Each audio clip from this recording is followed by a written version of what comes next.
नमस्कार दोस्तों। 200 साल 1981 में भारत का एक व्यक्ति अमेरिका के ओरेगन शहर में बसने के लिए भारत से उड़ान भरता है। उस व्यक्ति के साथ साथ भारत से करीब 2000 लोग और भी अमेरिका के ओरेगन पहुंचते हैं, जिसमें भारत के एक मशहूर अभिनेता विनोद खन्ना भी शामिल थे। भारत से अमेरिका पहुंचकर दोस्तों ये व्यक्ति वहां पर एक आश्रम की स्थापना करता है और ये जो आश्रम था वो धीरे धीरे अमेरिका के अंदर लगभग 65,000 एकड़ के अंदर फैल जाता है। कुछ समय बाद इसको यूएस में एक सिटी का दर्जा दिलाने की कोशिश भी होती है, लेकिन वो सफल नहीं हो पाई।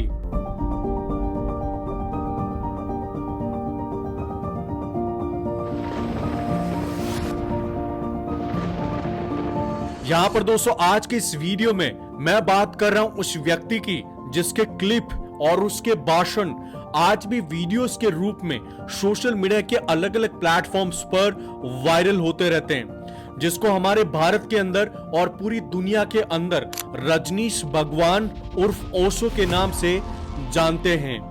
The fact that you own so many or have so many Rolls Royces, why is that? How many? 80? No. 40? 90. All other religions are doing that. Let them do that, their work. Let me do my work.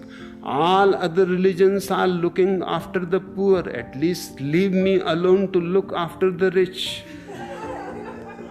दोस्तों ओशो जब भारत में थे तब भी वो भाषण देते थे और लोगों को समझाते थे कि कैसे धर्म और राजनीति दोनों एक समान है और इनका पर्पस ह्यूमंस को कंट्रोल करना है। उनकी बातों के मुद्दे अक्सर आध्यात्मिक और सेक्स के इर्द गिर्द घूमते थे, जिसके कारण उनको बाकी धार्मिक लोग और बाबाओं की नफरत का सामना हमेशा करना पड़ता था। लेकिन दोस्तों इसी नफरत के साथ साथ कुछ लोग ऐसे भी थे जो उनको प्यार करते थे और इसी प्यार की वजह से वो बहुत ही जल्दी एक धर्म गुरु के रूप में स्थापित हो गए। सबसे पहले दोस्तों उन्होंने भारत के अंदर रहकर मुंबई में अपना पहला आश्रम बनाया। उसके बाद वो पुणे चले गए और पुणे से फिर वो सीधा अमेरिका की तरफ प्रस्थान कर गए। लेकिन दोस्तों आज एक बात इस वीडियो में मैं आपको बता दूं, ओशो जो थे और उनके जो आश्रम थे उनसे जितने भी लोग जुड़े हुए हैं, अगर उनकी माने तो ओशो के जितने भी आश्रम थे उनके अंदर ज्यादातर जो ज्ञान था वो या तो उनको सेक्स से रिलेटेड मिलता था या फिर ड्रग्स से रिलेटेड ज्ञान उनको ज्यादातर दिया जाता था, जिसके सबूत नेटफ्लिक्स की डॉक्यूमेंट्री वाइल्ड वाइल्ड वेस्ट और ओशो साथ ही साथ उनके शिष्यों की लिखी हुई कुछ किताबों के अंदर आसानी से मिल जाते हैं। इतना ही नहीं दोस्तों, कुछ मीडिया रिपोर्ट्स के अनुसार उन पर एक ड्रग एडिक्ट होने के आरोप भी लगे हैं और साथ ही साथ उन पर आरोप ये भी है कि उन्होंने अपने आश्रमों में कई विदेशी शिष्यों के साथ शारीरिक संबंध भी बनाए थे। लेकिन दोस्तों अफसोस कि इतने सारे आरोपों के बाद भी उनको लोगों ने एक भगवान का दर्जा दे दिया और आज भी हमारे देश के अंदर और बाकी देशों के अंदर कई सारे ऐसे लोग हैं जो उनको एक भगवान की तरह पूजते हैं।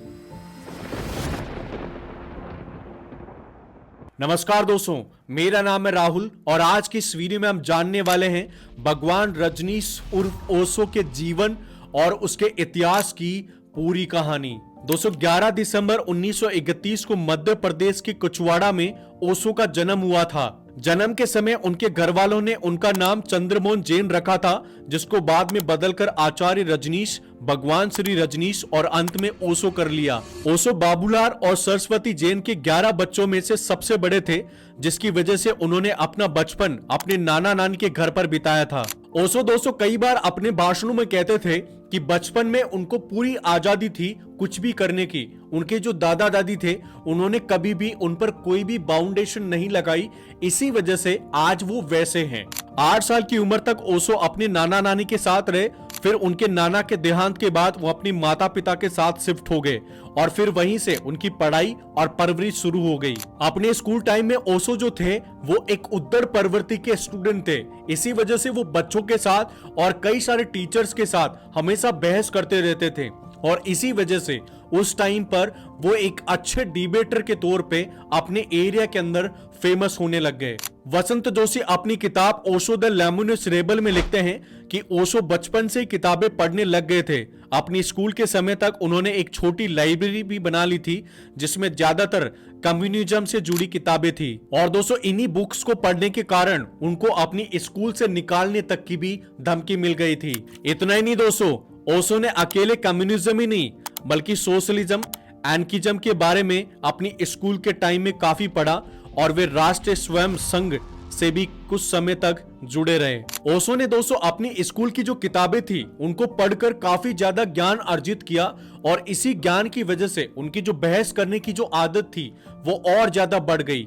1951 में 19 साल की उम्र में जबलपुर की हितकारिणी कॉलेज में दाखिला लिया और फिर इस कॉलेज से उन्हें सिर्फ इसलिए निकाल दिया गया क्योंकि ओशो के कॉलेज के एक वरिष्ठ लेक्चरर को उनका बहस करना अच्छा नहीं लगता था। हालांकि दोस्तों उनके जो तर्क थे वो एकदम सही थे, इसी वजह से हितकारिणी कॉलेज के प्रिंसिपल ने ओशो को जबलपुर की DNJN कॉलेज में एडमिशन दिलाया था। अब तक दोस्तों ओशो सिर्फ दोस्तों और अपने टीचर्स के साथ ही बातचीत और बहस करते थे, लेकिन 1951 वह साल बना जिसमें ओशो ने पहली बार आम जनता के सामने बोलना शुरू किया। जबलपुर में सर्वधर्म सम्मेलन हुआ करते थे जहां ओशो को बोलने का मौका मिला और 1951 से 1968 तक ओशो लगातार इन सम्मेलनों में बोलते रहे। इसी दौरान उन्होंने फिलोसॉफी में DN कॉलेज में BA और यूनिवर्सिटी ऑफ सागर में MA कंप्लीट की। 1957 में MA पूरे करते ही उन्हें रायपुर संस्कृत कॉलेज में जॉब भी मिल गई, लेकिन 1958 में उनका ट्रांसफर जबलपुर यूनिवर्सिटी में कर दिया गया। रायपुर कॉलेज के वाइस चांसलर को ओशो से खतरा महसूस होने लगा था। उनको लगा कि ओशो उनकी कॉलेज के स्टूडेंट्स की मॉरलिटी, कैरेक्टर एंड उनका जो धर्म है उनके लिए खतरा बनने लग गया है, इसलिए उन्होंने ट्रांसफर को ही इकलौता इलाज समझा। एक बात दोस्तों मैं आपको यहाँ पे बता दूं, ओशो जो थे वो पढ़ाने और पढ़ने के साथ साथ पूरी दुनिया के अंदर अलग अलग जगह जाते थे, इंडिया में भी जाते थे और अपने कैंप्स भी लगाते थे। इतना ही नहीं दोस्तों, 1962 के बाद उन्होंने अलग अलग जगह पर 10-10 दिनों के छोटे छोटे मेडिटेशन कैंप लगाने भी शुरू कर दिए जहां वो लोगों को स्पिरिचुअलिटी गाइड करते थे। इन कैंप्स और भाषण में ओशो अक्सर सेक्स और दूसरे आपत्तिजनक मुद्दों पर बात करते थे, जिसके कारण 1966 में यूनिवर्सिटी से ओशो को इस्तीफा देना पड़ गया। इसके बाद ओशो ने पब्लिक स्पीकिंग पर ही पूरा फोकस कर दिया और 1968 में दिए गए एक भाषण संभोग से समाधि तक ने उन्हें अखबारों में सुर्खियों तक ला दिया, जहां उन्हें एक सेक्स गुरु की उपाधि मिली। 1970 तक दोस्तों लगातार ऐसा ही चलता रहा। ओशो अलग अलग जगह जाते, वहां पे कैंप्स लगाते और अपने भाषण देते और लोगों को अपने फॉलोवर्स बनाते। दिसंबर 1970 में ओशो मुंबई पहुंच गए और वुडलैंड अपार्टमेंट में रहना शुरू कर दिया, जहां उन्होंने अपना पहला आश्रम भी बनाया। अब ओशो ने दोस्तों यहां से बाहर जाना बंद कर दिया। यहीं से वो लोगों को भाषण देते थे, अपने फॉलोअर्स बनाते थे और यहीं पर उनको जो पहले विदेशी फॉलोअर्स थे वो भी मिलना शुरू हो गए थे। ओशो दोस्तों जब कॉलेज में पढ़ाते थे तब उनका नाम आचार्य रजनीश पड़ गया था, जो कि मुंबई आने तक उनके साथ साथ रहा और जब वो मुंबई में आए तो उनका नाम बदलकर भगवान रजनीश रख दिया गया था। लेकिन दोस्तों मुंबई के मौसम ने भगवान श्री रजनीश को उनके इंसान होने का एहसास करा दिया और उन्हें डायबिटीज, अस्थमा और कई प्रकार की जो बीमारियां थी वो मुंबई में होना शुरू हो गई। फिर 1974 में यहां से उन्होंने पुणे जाने का फैसला किया और कोरेगांव पार्क में एक प्रॉपर्टी खरीदकर वहां पर अपना आश्रम बनाया, जो कि आज भी वहीं पर मौजूद है और ओशो मेडिटेशनल रिसोर्ट्स के नाम से जाना जाता है। इसी आश्रम से दोस्तों पहली बार ओशो ने जो भी वो योग करते थे या जो अपने भाषण देते थे उनके वीडियोस और ऑडियोस बनाना शुरू कर दिए और फिर इन वीडियोस और ऑडियोस को वायरल होने के बाद ये काफी ज्यादा चर्चा में आना शुरू हो गए। इसके बाद दोस्तों 1981 तक आते आते रजनीश आश्रम में हर साल लगभग 30,000 विजिटर्स आने लग गए थे, जिनमें ज्यादातर अमेरिकी और यूरोपियन लोग शामिल थे। इतने लोगों को एक साथ आने की वजह से दोस्तों जो पुणे का आश्रम था वो छोटा पड़ने लग गया था और इसी वजह से दूसरा आश्रम बनाने के लिए ओशो ने देश भर के अंदर जमीन तलाशना शुरू कर दी थी। लेकिन दोस्तों उन्हें इसमें सफलता नहीं मिल पाई क्योंकि पूरे देश में सिर्फ ओशो के फॉलोअर्स को छोड़कर बाकी सब ओशो के तर्क और उनके तरीकों के खिलाफ थे। यहां तक कि सरकारों ने भी ओशो को नए आश्रम के लिए अलाउ नहीं किया था। इसी टाइम पर दोस्तों ओशो की जो तबीयत थी वो और ज्यादा खराब होने लग गई और इस वजह से उनको अपना ट्रीटमेंट करवाने के लिए अमेरिका जाना पड़ गया, जहां पर कुछ महीनों तक उनका ट्रीटमेंट चला और इस टाइम उनकी जो सेक्रेटरी थी वो इंडिया में एक नए और एक बड़े आश्रम के लिए जगह ढूंढ रही थी। लेकिन दोस्तों जब जगह नहीं मिली तो फाइनली ये डिसाइड किया गया कि अब इंडिया में नहीं बल्कि यूनाइटेड स्टेट्स में ही भगवान रजनीश का नया आश्रम बनाया जाएगा। फिर 13 जून 1981 को ओशो की सेक्रेटरी मां आनंद शिला के पति जॉन स्लीफर ने ऑर्गन में 64,000 एकड़ का एक बड़ा मैदान खरीदा, जहां फिर ओशो अपना आश्रम बसाते हैं, जहां पूरी दुनिया से लोग आने लगते हैं। आज तक की एक रिपोर्ट के अनुसार उस टाइम पर आश्रम में एक साथ लगभग 5,000 लोग रहते थे। लेकिन दोस्तों अगले एक साल बाद ही इस आश्रम के ऊपर कानूनी कार्रवाई शुरू हो जाती है और सरकार और मीडिया इसके खिलाफ बोलना शुरू कर देती है।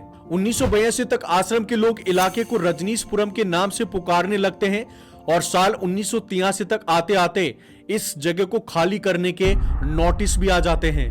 यहाँ पर दोस्तों ओशो के जितने भी फॉलोअर्स थे वो ज्यादातर सेक्स और मेडिटेशन ही करते थे। ओशो का मानना था कि आपको एंजॉय करना चाहिए और एंजॉय करने का जो सबसे बेस्ट तरीका है वो है दोस्तों सेक्स। इसलिए रजनीशपुरम में सभी फॉलोअर्स के मल्टीपल सेक्स पार्टनर भी हुआ करते थे। उनकी सिस्टर ब्रिटिश मनोवैज्ञानिक गैरेट कहती है, हम एक सपने में जी रहे थे। हंसी, आजादी, स्वार्थहीनता, सेक्सुअल आजादी, प्रेम और दूसरी तमाम चीजें यहाँ मौजूद थी। शिष्यों से कहा जाता था कि वे यहाँ सिर्फ अपने मन का करे, वे हर तरह की वर्जना को त्याग दे, वो जो चाहे करे।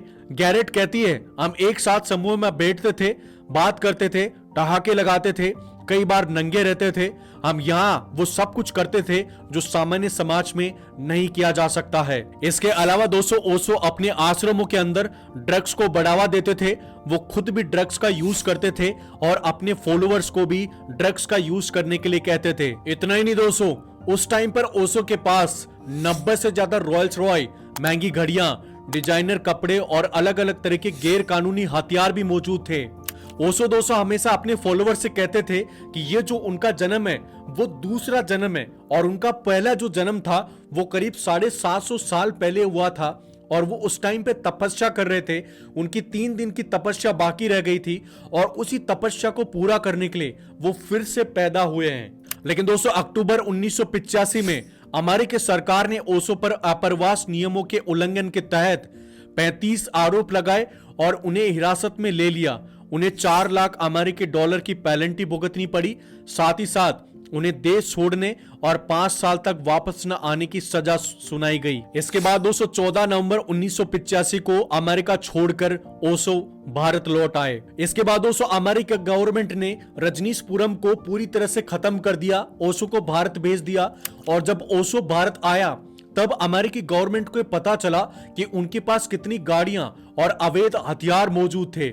17 नवंबर 1985 को ओशो वापस भारत आ गए और आते ही उन्होंने अपने और अपने फॉलोअर्स के लिए नई जगह ढूंढना शुरू कर दी। इसके दोस्तों वो अलग अलग देशों में गए लेकिन उनको कहीं पर भी जगह नहीं मिली। कुछ देशों के अंदर तो उनको बैन भी कर दिया गया था जिसकी वजह से उनको एंट्री नहीं मिली और कुछ जगह पर उनको मजबूरी के अंदर जगह देनी पड़ी कुछ देशों को, लेकिन उनको वहां पर बैन कर दिया गया था बोलने के लिए और बाहर निकलने के लिए। 1987 तक ओशो वापस अपने पुणे के आश्रम में ही लौट आए और फिर अपने आखिरी समय तक वहीं रहे और 19 जनवरी 1990 को 58 साल की उम्र में उन्होंने अपनी देह त्याग दी। उनकी किताबें और उनके वीडियोस आज भी वायरल होते हैं, लोगों से रिलेट करते हैं, लेकिन कुछ लोग उनके जो तरीके हैं उनको गलत बताते हैं। इस वीडियो के अंदर दोस्तों एक सवाल मैं आपसे करना चाहूंगा, आप दोस्तों इस वीडियो को देखने के बाद ओशो के बारे में क्या सोचते हैं, ओशो के बारे में क्या जानते हैं,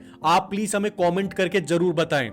अगर आज का ये वीडियो आपको अच्छा लगा है तो वीडियो को लाइक और अपने दोस्तों के साथ शेयर भी करें और हमारे साथ अगर जुड़ना चाहते हैं, इसी प्रकार के और वीडियोस आप लगातार देखना चाहते हैं तो चैनल को सब्सक्राइब करके बेल आइकन बटन को जरूर प्रेस कर दें। आज की इस वीडियो को पूरा देखने के लिए मुझे और मेरे चैनल को सपोर्ट और सब्सक्राइब करने के लिए आप सभी मेरे प्यारे प्यारे दोस्तों का मेरे दिल से बहुत बहुत धन्यवाद।